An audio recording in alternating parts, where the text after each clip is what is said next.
Got a soundbite from yesterday where Jeff Van Drew, who is a Democrat and he's a congressman from the very deep blue state of New Jersey, he's talking about what this impeachment inquiry is doing to the country. Listen to this. I just don't think we're hearing anything new. And real quickly, we must understand the importance and the level of what impeachment is. Hundreds of years of history, no one has ever been convicted of impeachment. And that's the point. We've spent millions of dollars, in my opinion, tons of money, tons of time, tons of hurt, fractioned the nation apart. I haven't seen this to be a good thing. Fracturing the nation. Let's bring in Mike Huckabee, Fox News contributor, former governor of Arkansas, former Republican presidential candidate. He joins us live from the panhandle of Florida. Governor, is the impeachment inquiry fracturing America? Well, it really is. I mean, people are polarized and divided, and it's not doing anything to get accomplish what we need. The USMCA is sitting there on the table. Is Nancy Pelosi bringing that up? That's millions of American jobs and a boost to the economy. Why don't they care about that? I mean, those are real issues that could be resolved, but they're busy chasing rainbows out here.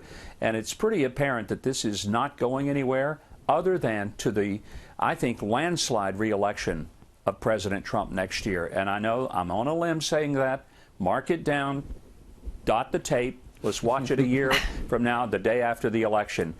That's what I believe will happen, and the Democrats will have largely done it to themselves. What's your prediction for those Democrats that are pushing impeachment but are in states or from states that are Trump territory? I think they're in trouble. I mean, Adam Schiff's not going to get defeated. Nancy Pelosi's not going to get defeated. They're in safe Democrat districts that would vote for these guys no matter what they did, obviously, because what they did should get them unelected. But there are going to be some people in the House in trouble. I think the Republicans could get the House back and pick up some seats in the Senate, because a lot of Americans want to say, we're sick of this. We elected a president. Some of us, some people didn't like him. I liked him, but some people didn't. But when we elect one we don't like, we suck it up and we live through 4, maybe 8 years, and then we go and elect somebody else. That's how you change presidents. You don't do it in this ridiculously circus-like manner that the Democrats have been doing since before he was even sworn in. Boy, that's right. Now, Governor, part of the reason your prediction might be correct is not just what's happening on Capitol Hill, but at the crop of folks that are seeking to replace this president. One just entered the race in Michael Bloomberg, former mayor of New York City. He will soon enter the race, has not yet officially, but it really looks like he will. Now, he took to Brooklyn, just across the river here, and apologized recently for his stop and frisk policy. Take a listen to what Bloomberg had to say. I got something important really wrong. I didn't understand that back then, the full impact that stops were having on the Black and Latino communities. I was totally focused on saving lives. I now see that we could and should have acted sooner and acted faster to cut the stops.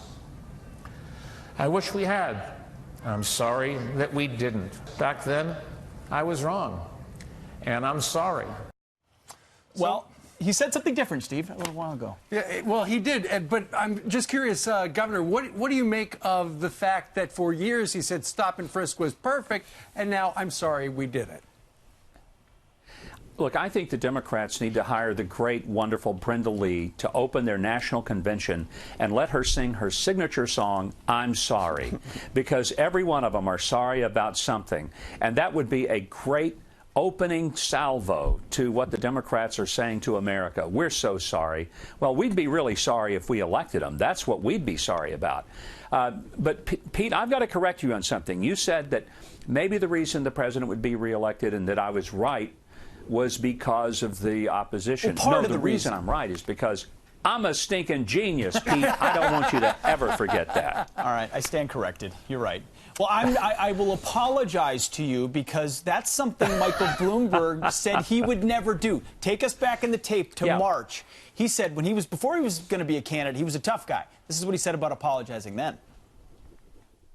It's just not going to happen on a national level for somebody like me starting where I am, unless I was willing to change all my views and go on what CNN called an apology tour.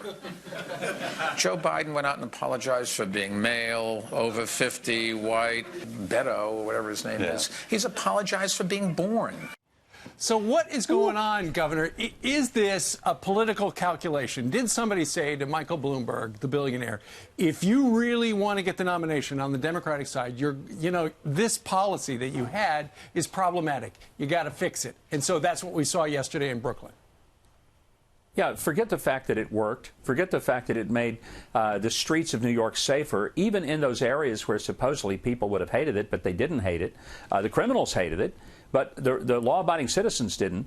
But I think what it shows is that the Democratic Party, they have a new tuning fork, and everyone is tuning to Bernie Sanders. He has now become the tuning fork of the Democratic Party, even though he's not even a Democrat. He's a socialist, and he says he is. But this is amazing, and it's another reason that they're so out of touch with the constituency across the country. The fact that Michael Bloomberg really believes that he could play well in the middle of America. This is a guy who has been using millions of his own dollars to try to implement a gun grab, which is never going to play. I think the good news for all of us is that maybe he will spend the bulk of his massive fortune running for president and having the same results as de Blasio did, instead of using it to try to gin up this phony nonsense about taking firearms, legal firearms, away from law-abiding citizens. That's a non-starter in most of America. Governor, if you remember, under the Obama administration, there was a focus. They traded Bo Bergdahl, 5 terrorists for Bo Bergdahl. Bradley Manning's sentence was commuted as well. ISIS was the JV team under President Trump. ISIS crushed. And he's had a different prerogative in who he's pardoned, to include Eddie Gallagher and Matt Goldstein. Well, we had Clint Lorentz on this couch just moments ago with an exclusive interview, fresh out of Leavenworth. And he had some really strong words, first of praise for the president, but also of the process that he faced. Take a listen to Clint Lorentz. Anybody who is not part of the senior Pentagon brass will tell you the same thing. Yes. And I think folks that start putting stars on their collar, anybody that's got to be confirmed by the Senate for a promotion, they're no longer a soldier. They're a politician. And so I think they lose some of their values.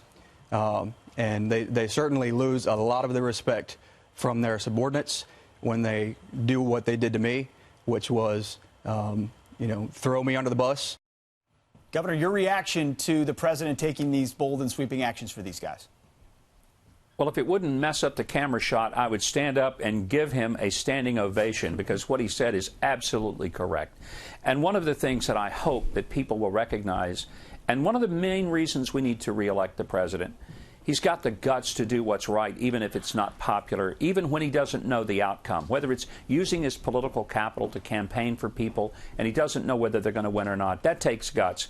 But this president has exercised the power of executive clemency in many cases, not because it was going to win him votes or favor, but because he took an honest look at it and he made a decision he believed was right.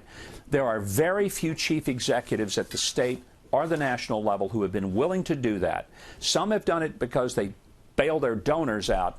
This is a president who says to people who put on our uniform, put their lives on the line, I'm not going to let you rot in prison because of some political pressure. Thank God for this president who's willing to look at a case and not care what the political consequences are, but say this is the right thing to do.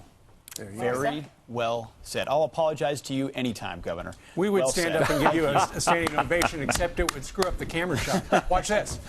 Yeah. I told you. All right. Thank you, Governor. Great to see you.